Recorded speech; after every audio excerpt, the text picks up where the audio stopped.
हरे कृष्णा कृष्ण कृष्ण हरे हरे, हरे राम राम राम हरे हरे। जय शिल प्रभुपाद की जय, गुरु महाराज की जय, सकल भक्तबृंद की जय। हरे कृष्णा। तो आज के हमरा आमादेर এই যে গল্পে গল্পে পড়ব, অর্থাৎ আমরা প্রত্যেক দিন চেষ্টা করছি যে জগন্নাথের একটা করে লীলা শোনার, যে তার ভক্তদের ওপরে তিনি কতটা কৃপা পরায়ণ। তো আমরা বেশ কয়েকটা লীলা শ্রবণ করেছি, তো আজও আমরা শ্রবণ করব। তো আজকের যে লীলা, সেই লীলা যে ভগবানের উপাসনা আমরা যত শ্রদ্ধার সঙ্গে দৃঢ়তার সঙ্গে করব, তত তাড়াতাড়ি বা সেইভাবেই ভগবান আমাদেরকে কৃপা করে থাকে, তাই না? যে যথা মাম প্রপদ্যন্তে, তাই না? তো যে আমরা যেভাবে ভগবানের চরণে প্রণিপাত করব, ভগবান ঠিক সেইভাবেই আমাদেরকে তিনি গ্রহণ করবেন। তো আসছে জগন্নাথের রথযাত্রা, তাই না? রথযাত্রার মাহাত্ম্য আপনারা কম বেশি সব সময় আমরা ইউটিউবে ফেসবুকে সব জায়গাতে শুনেই চলেছি, তাই না? বিভিন্ন ভক্ত বৈষ্ণবরা, মাতাজিরা, বৈষ্ণবীরা, তারা জগন্নাথের রথযাত্রার উপলক্ষে কত মাহাত্ম্য কথা বলছে। তো অপূর্ব জগতের নাথ তিনি কি করেন প্রভু, যেরকম আজকে আমাদের সকালবেলা শোনাচ্ছিলেন, যে জগন্নাথ এত কৃপালু। যাই হোক, এই বছর যাওয়া হয়নি, কিন্তু যে প্রভুরই কৃপায়, গুরু কৃষ্ণের কৃপায়, যে পরপর যে 2-3 বছর জগন্নাথের রথে কখনো যাওয়ার মনোভাবই আনিনি, ভয়ে ভিড়ে, কিন্তু সেই জগন্নাথের রথে, জগন্নাথের কৃপায়, জগন্নাথের ভক্তদের কৃপায় কয়েকবার পার্টিসিপেট করেছি। তো দেখেছি জগন্নাথ এত ভক্তদের উপরে এত কৃপালু ভাবা যায় না। তো প্রভু যখন সকালবেলা আমাদের প্রেম ভক্তি চন্ডিকার ক্লাসে বলছিলেন, তাই না, যে জগন্নাথ এত কৃপালু যে তিনি দুলতে যান। কেন? কারণ এই সময় সকলে তো আর তার, কারণ তিনি হচ্ছেন রাজা ধীরাজ, তাই না? জগন্নাথের মন্দিরে আমরা সকলে ঢুকতে পারি না, তাই না? ঢুকতে পারি না কারণ অনেক ভিড় থাকে। তারপরে রথও সকলে দড়ি টানতে পারি না। তার জন্য জগন্নাথ একদিনে কখনো তার গুন্ডিচা মন্দিরে যান না, থেমে যান। কেন? কারণ তার সকল ভক্তদের দর্শন দিতে যান, সকল ভক্তদের কৃপা প্রদান করতে যান, তাই না? তো ভগবান কতটা কৃপালু, কতটা দয়ালু, আর সেই কৃপা আমরা ছুটে গিয়ে নিই না, ঘাপটি মেরে ঘরে বসে থাকি, কত পাপি আমরা। তার জন্য আমাদের চেষ্টা করতে হবে যে যেখানেই আমরা আছি, হয়তো পুরীর জগন্নাথে যেতে পারিনি, তো কি হয়েছে, আমাদের পাশে যে রথগুলো হচ্ছে সেখানেই আমরা পার্টিসিপেট করব, জগন্নাথকে প্রার্থনা করব। যেরকম এর আগে আমরা একটা জগন্নাথের লীলাই গ্রন্থ থেকে আমরা পড়ছিলাম, তাই না, যে দর্জি দিল্লিতে বসে সে সুন্দর করে বালিশ বানিয়েছে, মানে রাজার অর্ডার, মণি মুক্তা খচিত সুন্দর যে সিংহাসনে থাকবে, 2টো বালিশ বানিয়েছে। তো বালিশগুলো দেখে, নিজের কাজ দেখে নিজেই মুগ্ধ। বলছেন যে এটার একমাত্র অধিকার হচ্ছে যে হচ্ছে জগতের নাথ, যে হচ্ছে রাজধীরাজ সর্বেশ্বর পরম পুরুষোত্তম ভগবানের। তো এই বালিশটা যদি আমি তাকে দিতে পারতাম, তো এই কথা মনে করতেই তার মনে পড়ে গেছিল, ও আজ তো জগন্নাথের রথ, আজ তো পুরীতে রথযাত্রা হচ্ছে। তো ওখানে বসে এই রথের কথা ভাবতেই তিনি দেখতে পাচ্ছেন। তাহলে ভাবুন, ভাবের বেগে ভগবান আর ভক্তের কিভাবে সম্পর্ক তৈরি হয়েছে।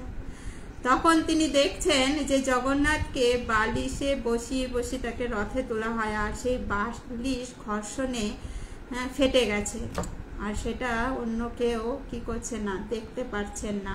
জগন্নাথের খুব কষ্ট হচ্ছে।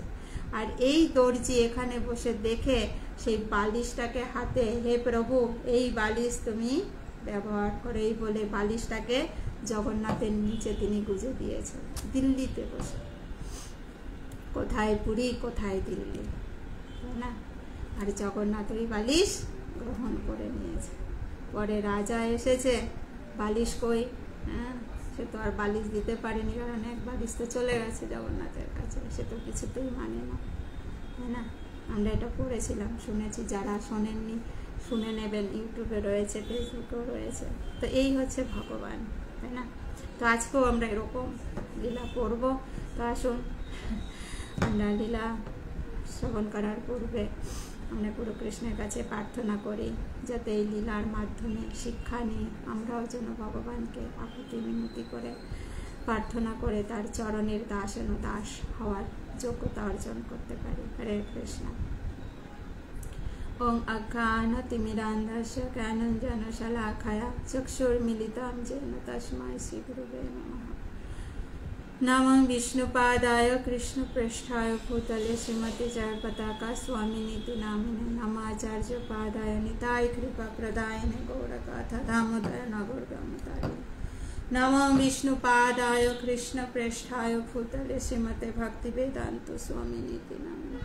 नमस्ते सरस्वती देवे गौरवाणी प्रचारिणे निर्विशेष शून्यवादी पश्चात्देशतारिणे।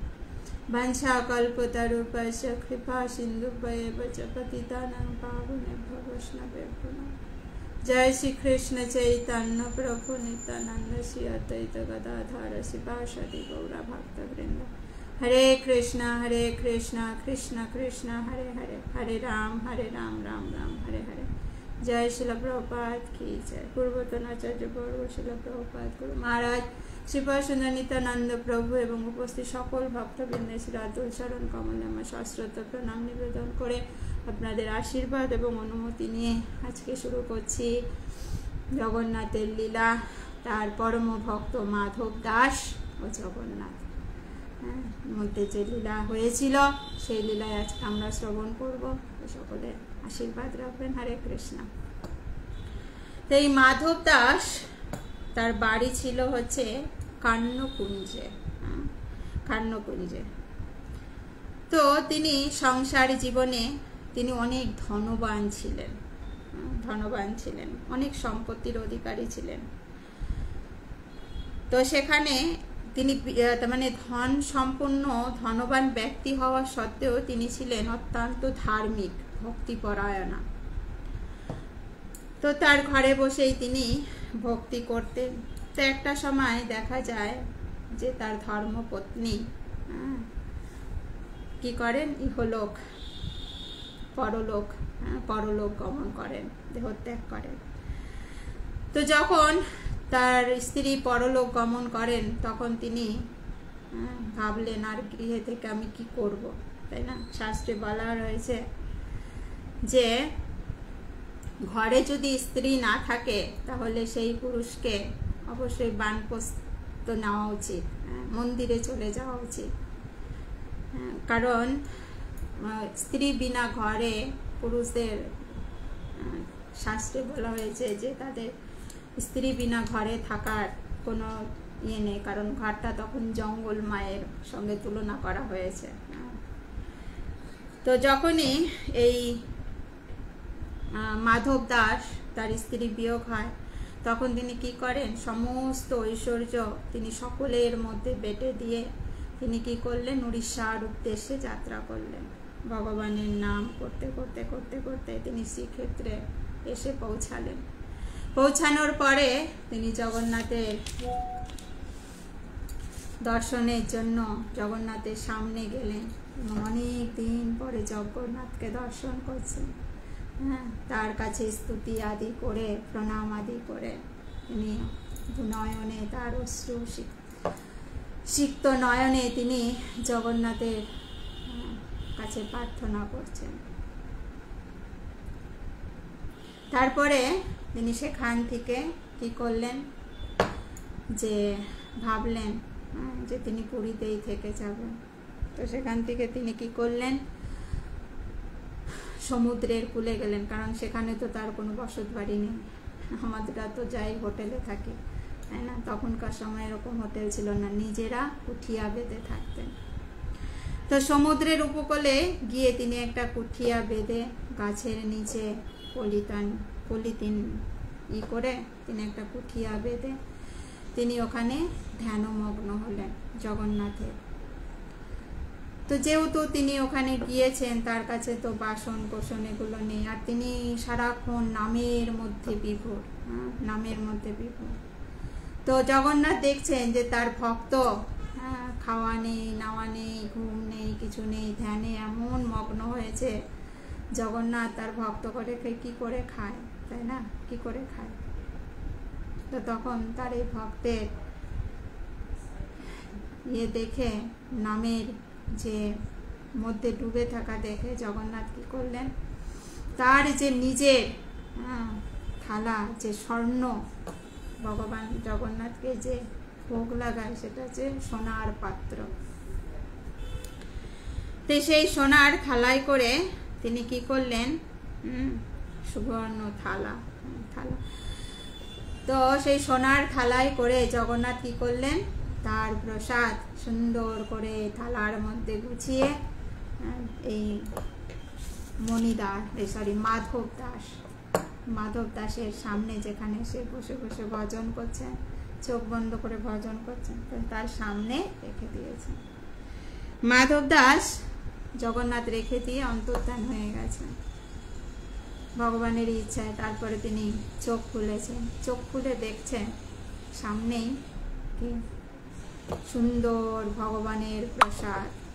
তো তখন তিনি ভেবেছেন নিশ্চয়ই এখানের আশেপাশে ভক্তরা দিয়ে গেছেন, দেখছেন আমি ভগবানের নামে রয়েছে, ওর জন্য হয়তো আমাকে ডাকেননি, তো তারা দিয়ে গেছেন। তো তখন তিনি কি করেছেন, সে প্রসাদ পেয়েছেন।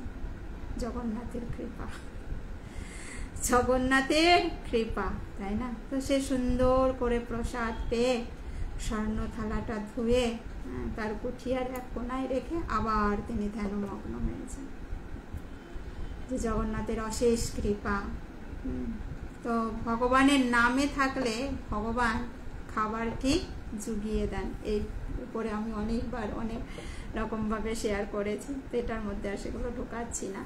তো আমাদের শিক্ষা রাখতে লাগবে, যদি আমরা ভগবানের নাম ধ্যানে যদি অধীর আগ্রহে মগ্ন হয়ে থাকি, তাহলে এই যে আমরা কোথায় খাবো, কোথায় থাকবো, কোথায় কি করব, এগুলোর চিন্তা করতে লাগে না। এগুলো ভগবান আপনা থেকেই ব্যবস্থা করে রাখেন, করে দেন। তারপরে কি হলো, জগন্নাথের কৃপা, তাই না? এবার মন্দিরে স্বর্ণ থালা নেই, জগন্নাথকে যে ভোগ লাগানো হয় থালা নেই, কোথায় গেল, কে চুরি করলো?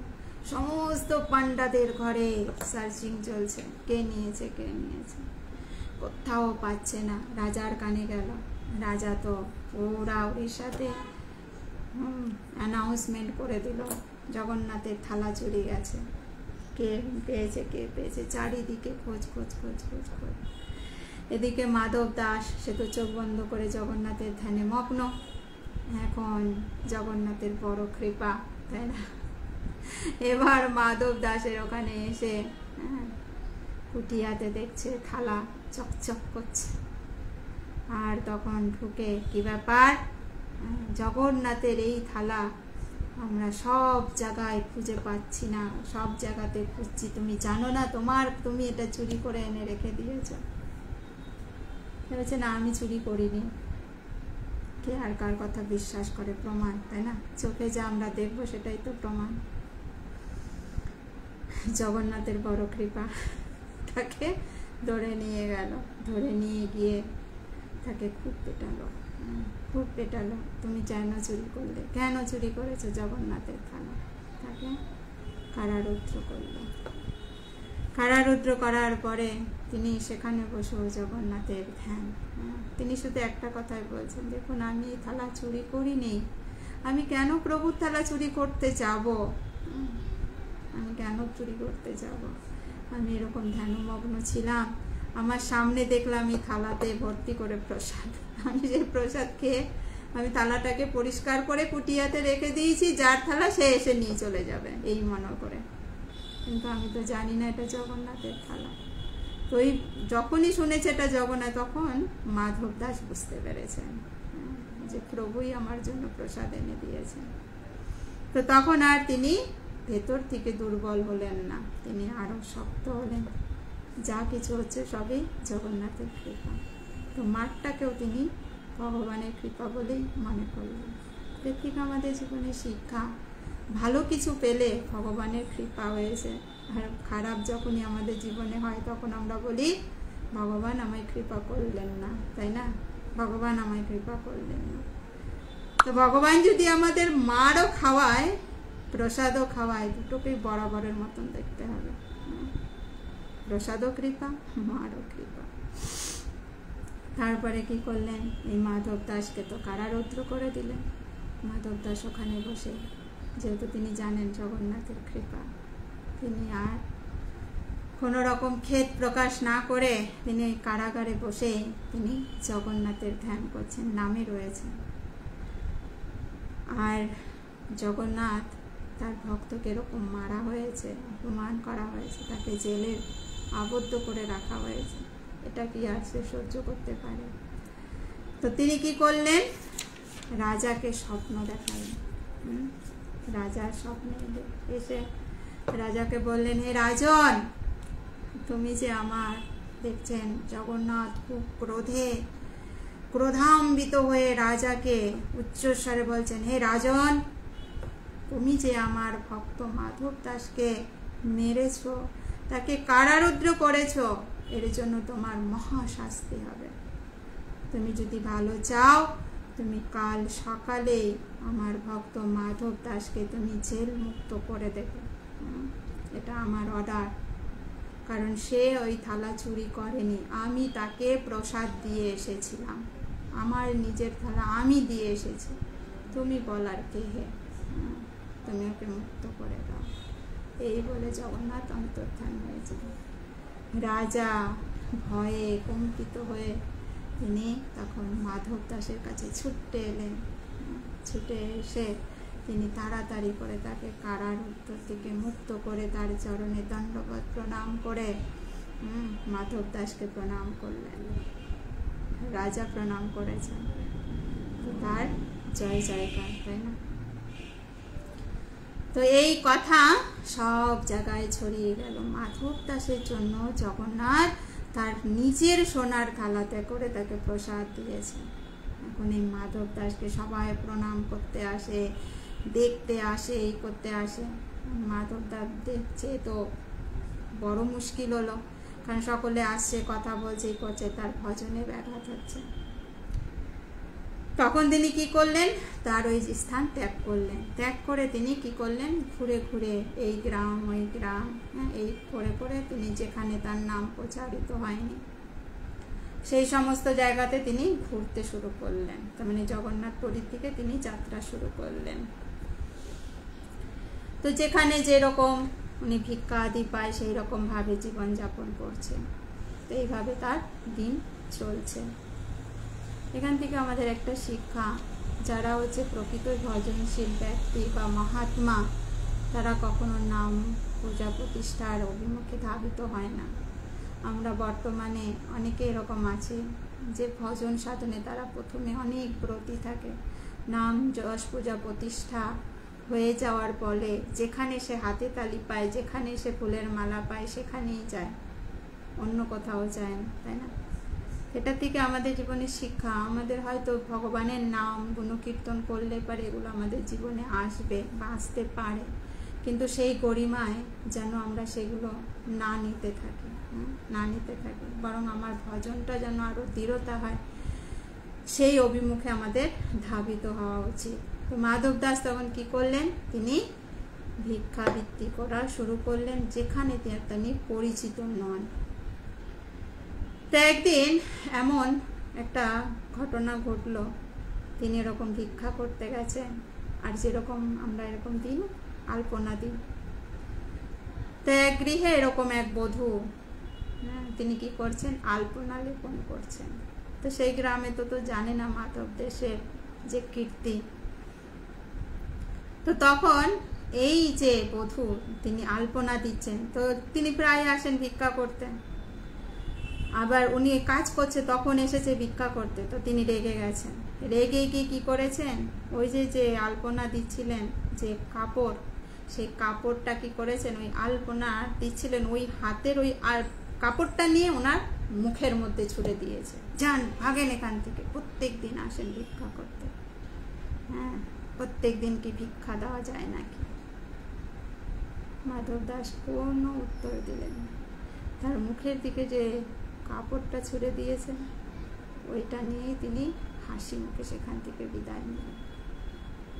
নেওয়ার পরে কি করলেন জানেন? আজকে সকালবেলা আমাদের প্রেম ভক্তি চন্ডিকার ক্লাসে আমাদের মাতাজিরা যারা রথের জন্য কালেকশন করছেন, তারা কষ্ট প্রকাশ করছিলেন প্রভুর কাছে, যে প্রভু, এক একজনের কত অর্থ আছে, কিন্তু তারপরেও ভগবানের জন্য আমরা চাইতে যাই 10 টাকা 5 টাকা ধরিয়ে দেয়। এগুলো দেখেও খারাপ লাগে যে এত পয়সা আছে। আবার তার সঙ্গে সঙ্গে এটাও আমাদের সচিমাতা বলছিলেন যে তার পয়সা নেই, তাই না? তার ঘরে যে কাজের মাসি, তার অন্যের ঘরে কাজ করে তার জীবন চলে। মাতাজি বলছিলেন যে মাতাজি যখনই মন্দিরে যান, শুধু রথে না, যখনই মন্দিরে যান, ওই মাতাজি নাকি মাতাজির হাতে টাকা গুঁজে দেন। মাতাজি এই টাকাটা ভগবানকে দিয়ে আমার হয়ে। আমাদের টাকা পয়সা থাকলেই যে আমরা ভগবানকে দিতে পারবো এমনটা নয়। তবে ভক্তের কাছে দিলে কি গুণাগুণ এই গল্পের থেকে, এই যে লীলার থেকে আমরা জানতে পারবো। তো দেখুন, এই যে বধূ, তো তখন আমি একটু কথাটা বলতে যাচ্ছিলাম, তো যাই হোক, আমি তো জুমে আসি না যেহেতু, আমি তো সামনের থেকে দেখি, তো এখন আপনাদের সঙ্গে শেয়ার করি যে মাতাজিরা আমাদের কালেকশানে করছেন, প্রভুরা কালেকশান করছেন, ক্ষুণ্ণ হবেন না। 5 টাকা দিলে 5 টাকা নিয়ে এসে ভগবানকে কি করে দিতে হবে, সেটাই এই আমাদের এই লীলা থেকে আজকে শিক্ষা আমরা নেব। ক্ষুণ্ণ না হয়ে সেটা খুশি মুখে নিয়ে ভগবানের কাছে ওটা কি করে দেওয়া উচিত আমাদের, এটা আমাদের শিক্ষণীয়। এই না যে ভুরি ভুরি টাকা নিয়ে এসে ভগবানকে দিলে ভগবান খুশি হবে, ওটা আমরা খুশি হই যে আমি এতটা কালেকশন করেছি। ভগবান কিসে খুশি হবে সেটা আমাদের জানতে হবে। তো তখন এই মাধব দাস কি করলেন, এই যে আলপনার কাপড় মুখের উপরে ছুঁড়ে মেরেছে, তিনি কাপড়টাকে নিয়ে এসে ধুয়েছেন, কারণ মাটি লেগে রয়েছে তো, তাই না? আলপনার যে মাটি, সেটা ধুয়েছেন। ধোয়ার পরে সেই কাপড়টাকে দিয়ে সলতে বানিয়েছেন। সলতে বানিয়ে জগন্নাথের আরতি করে তার জন্য প্রার্থনা করেছেন, হে প্রভু, তোমার পরম ভক্ত সেই কাপড় আমায় দিয়েছে, তুমি গ্রহণ করো প্রভু। গ্রহণ করে এই দ্বীপে, এই যে তোমাকে আমি দ্বীপ দেখাচ্ছি, এটা তারই দেওয়া প্রভু, তাকে তুমি কৃপা করো, তাকে তুমি কৃপা করো। তা দেখুন, একটা কাপড় দিয়েছে, আমাদের তো তাও 10-5 টাকা দিচ্ছে, তাই না? 10-5 টাকা দিচ্ছে, সেটা আমাদের ভগবানের কাছে কি কিরকম করে আবেদন করে সেই টাকাটা দেওয়া উচিত, সেটা এই মাধব দাসের কাছ থেকে আমাদের শিক্ষা। তা ভক্ত যারা আপনারা কালেকশন করছেন, যদিও আমি যতটুকুনি এই লীলার থেকে শিক্ষা নিয়েছি, সে আমাদের 5 টাকা দিক, 10 টাকা দিক, 2 টাকা দিক, সেটা যেন আমরা প্রাণ ভরে আনন্দের সহিত ভগবানের সেবায় যেন লাগিয়ে সেই ভক্তের জন্য যেন আমরা প্রার্থনা করি, তাই না? মাধব দাসের এই প্রার্থনার ফলে কি হয়েছিল জানেন? আমি যখন পড়ছিলাম আমি মুগ্ধ হয়ে গেছি যে ভক্তের কি মনোভাব হওয়া উচিত। আমরা শুধু ভাবি 1000 টাকা দিলেই মনে হয় ভগবানকে লাভ করতে পারবো, না, আমাদের ভক্তি লাগবে, ভক্তি। এই যে আমরা যে সাধুর যে না, যে গুণাবলী, সেই গুণগুলো আমাদের আনতে হবে। ওনাদেরকে কেন জগন্নাথ নিজের থালাতে খেতে দেবে না বলুন? কেন দেবে না? আমরা তো একটা মাটির ভাঁড় পর্যন্ত পাই না, আর সেখানে জগন্নাথ সোনার থালাতে করে তার জন্য প্রসাদ নিয়ে আসছে। আনবেন না কেন? তার গুণ আছে না, গুণ আছে। তো সেই সলতে নিয়ে সে আরতি করছে, আর ভগবানের জগন্নাথের কাছে প্রার্থনা করছেন, হে প্রভু তুমি এটা আজ গ্রহণ করো, তোমার ভক্ত দিয়েছে, তার তুমি মঙ্গল করো প্রভু, তার ভক্তি প্রদান করো। আর এই মাধব দাসের প্রার্থনায় সেই বধূর ধীরে ধীরে তিনি ভক্তিমতী হয়ে গেলেন, জগন্নাথের পরম ভক্ত হয়ে গেলেন, পরম ভক্ত হয়ে গেলেন। তা দেখুন হচ্ছে না, তিতিক্ষ বা কারণিকা সুরিত সর্বদেহিনাম। সুরিত হতে হবে আমাদের, কে কত টাকা দিল, কে কি দিল এটা নয়, আমাদের সুরিত হতে হবে।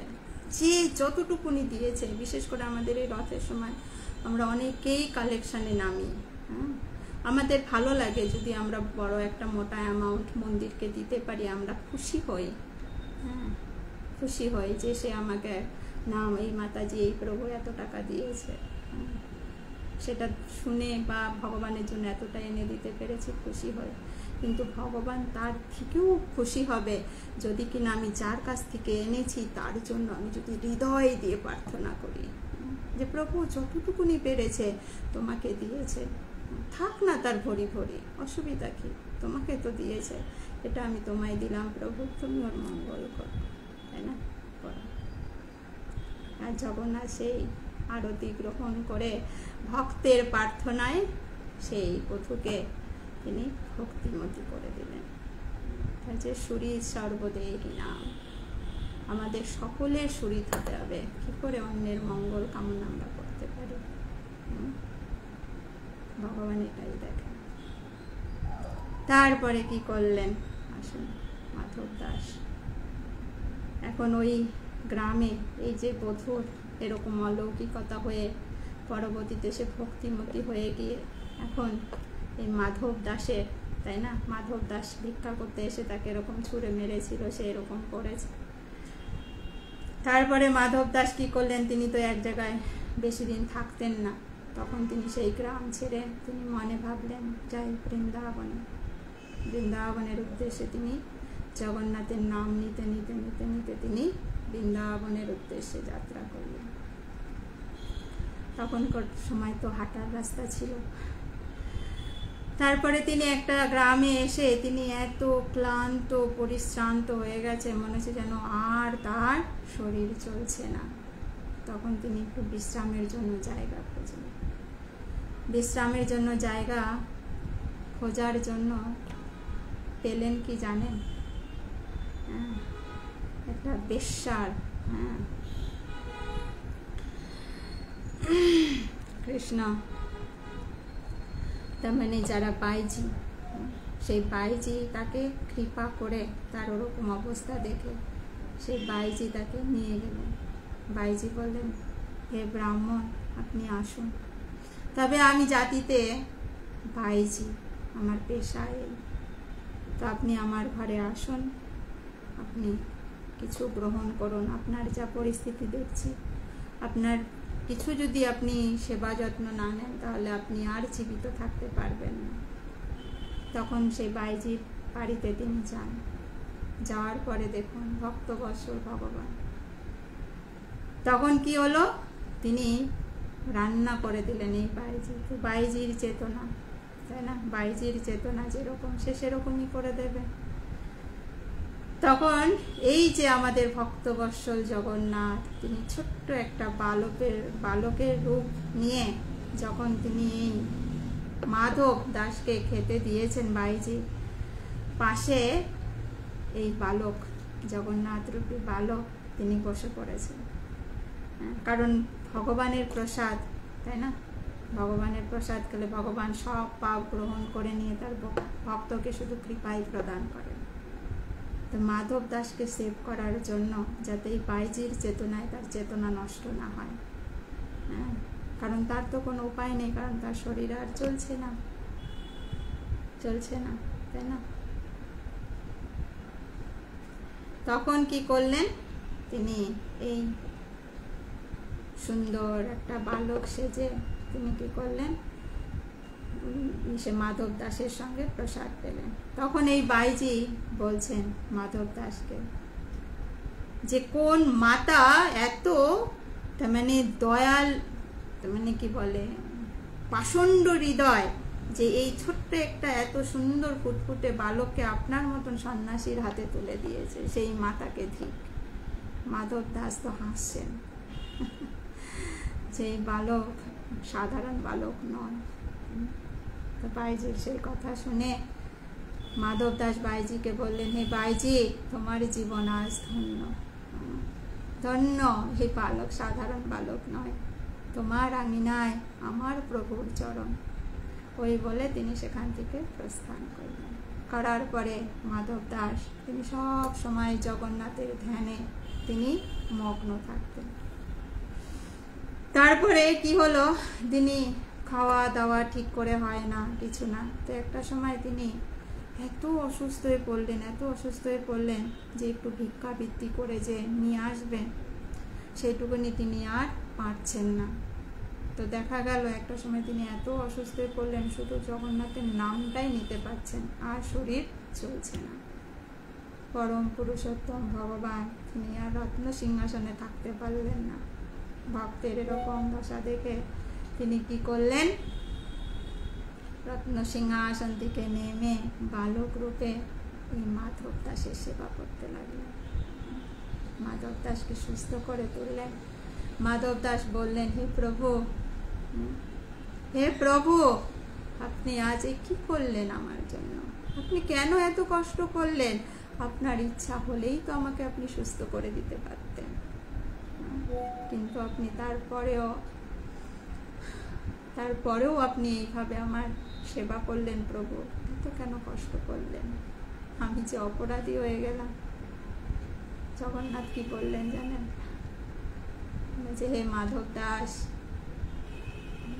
আমার ভক্তের সেবা করতে আমার একটু কষ্ট হয় না, আমি একটু কষ্ট পাইনি মাধব দাস। তোমার সেবা করে আমি অনেক আনন্দ পেয়েছি। তুমি কি চাও না তোমার সেবা করে আমি আনন্দ পাই? হ্যাঁ, আনন্দ পাই। তুমি আমায় আনন্দ দিতে চাও না? তখন মাধব দাস বললেন, হে প্রভু, আপনার কষ্ট দেখে যে আমি সইতে পারি না, আমি সইতে পারি না। তুমি তো ইচ্ছা করলেই আমার সমস্ত রোগ মুক্ত করে দিতে পারতে, আর আমি রোগ মুক্ত হয়ে গেলেই তো তুমি খুশি, তাহলে কেন তুমি করলে? বলছে, জানো কেন করেছি? এক হচ্ছে তোমাকে সেবা করে আনন্দ পেয়েছি, আর দ্বিতীয়ত হচ্ছে এই যে জড় জগতের যে নিয়ম আছে, তোমার যে প্রারব্ধ কর্মের ফল যে রয়েছে, সেটা তোমাকে আমি কাটিয়ে নিয়ে আমার কাছে তোমাকে ফিরিয়ে আনতে চাই, তাই আমি করেছি মাধব দাস। আজ তোমায় আমি বর দিচ্ছি, তুমি দেহত্যাগের পরে তুমি আমার ধামে, আমার কাছে তুমি চলে আসবে। এই বলে জগন্নাথ অন্তর্ধান হয়ে গেলেন, এবং পরবর্তীতে মাধব দাস তিনি পরলোক অর্থাৎ দেহত্যাগ করে জগন্নাথের ধামে ফিরে গেলেন। জয় জগন্নাথ বলদেব সুভদ্রা মহারানী কি জয়। জয় ভক্ত মাধব দাস কি জয়। হরে কৃষ্ণ। তো দেখুন, ভগবান তার ভক্তের জন্য কি না করতে পারেন, আর ভক্ত যদি ভগবানের কাছে প্রার্থনা করেন, তার দ্বারাও কত অতপতিত লোক মানুষরা উদ্ধার হয়ে যায়। ওর জন্য যারাই রয়েছেন বা পরবর্তীতে শুনবেন, কেউ কখনো, কারণ আপনারা সকলেই ভক্ত, সকলেই ভক্ত, যদিও আমি ভক্ত হতে পারিনি, আদৌ হতে পারবো কিনা জানি না, তবে আপনারা যে কালেকশান করেন, যে যতটুকুনি দেয়, ইভেন আমিও এটা থেকে শিক্ষা নিচ্ছি, যে যতটুকুনি আমাদের ভগবানের জন্য দেয় না কেন, সেটা মনের খুশিতে জগন্নাথের কাছে সেটা দিয়ে তাদের হয়ে যেন আমরা আকুল হৃদয়ে প্রার্থনা করি, কখনো কষ্ট পাবেন না, কারণ ভক্তরা যদি কষ্ট পায় ভগবান সেটা সইতে পারেন না, আর তার জন্য সেই জীবদের অনেক কষ্ট পেতে হয়, অনেক কষ্ট পেতে হয়। ওর জন্য কেউই কখনো কষ্ট নেবেন না মনে, কষ্ট না নিয়ে আনন্দের সহিত ভগবানের সেবায় রত থাকুন, অন্যকেও সেবায় রত করার জন্য তাদের হয়ে প্রার্থনা করুন। তার জন্য আপনাদের সকলের কাছে আমার করজোড়ে অনুরোধ, আমার জন্যও আপনারা প্রার্থনা করবেন, যাতে আপনাদের দাসানুদাস হয়ে আপনাদের চরণ ছায়া থেকে যেন আমি সেবা করতে পারি। এটা আমার হয়ে আপনারা প্লিজ ভগবানের কাছে প্রার্থনা করবেন। ভক্তের প্রার্থনায় কৃষ্ণ দয়াময়। হরে কৃষ্ণ। তো আজকে জগন্নাথের এই লীলায় যদি কোনো রকম ভুল ত্রুটি হয়ে থাকে, বলে থাকি, ক্ষমা করে দেবেন এবং আশীর্বাদ ছায়া রাখবেন। হরে কৃষ্ণ। বঞ্চা কল্পতরুভ্যশ্চ কৃপা সিন্ধুভ্যেব চ পতিতানাং পাবনেভ্যো বৈষ্ণবেভ্যো अनंत कोटि वैष्णव वृंद की जय। नमाचार्य श्री हरिदास ठाकुर की जय। श्रील प्रभुपाद की जय। गुरु महाराज की जय। সকল ভক্তবৃন্দ की जय। जगन्नाथ बलदेव সুভদ্রা মহারানী की जय। তো আগামীকাল আমরা কুলশেখর রাজা ও জগন্নাথের মধ্যে যে লীলা হয়েছিল সেটা আমরা শুনব। অসাধারণ। কুলশেখর রাজার তো আমরা পড়েছিলাম, তো এখানে জগন্নাথের সঙ্গে পার্টিকুলার তার যা লীলা হয়েছিল সেটা আমরা শুনবো। ঠিক আছে? হরে কৃষ্ণ। তো যদি ভালো লেগে থাকে প্লিজ একে অপরের সঙ্গে শেয়ার করবেন, প্রার্থনা রাখবেন। হরি বল। দেখা হবে আগামী পর্বে। জয় শ্রীল প্রভুপাদ।